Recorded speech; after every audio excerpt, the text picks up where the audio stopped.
You can count on begins with the Augusta Riverwalk closed for a few days. Crews working to clean it up after Hurricane Helene. Hannah McDonald has the story. The cleanup is expected to take 2 weeks due to large items like tree stumps, large limbs, and root balls along the Riverwalk.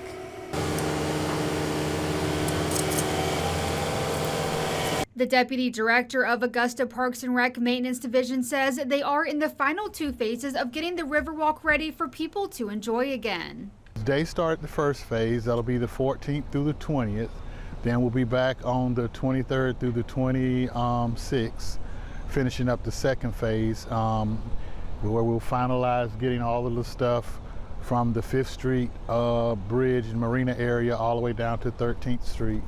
Getting all that stuff accessible and out of the way. Williams told me the public has never been in any danger at the Riverwalk prior to the cleanup. We also asked about updates on Oglethorpe Park that has been closed since Helene.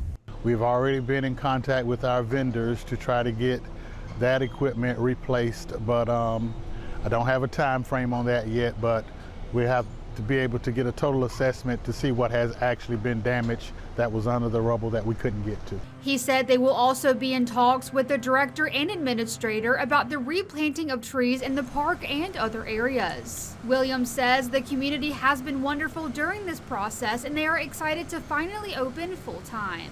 We appreciate all the patience from the citizens in working with us in our parks, throughout the cemeteries and all.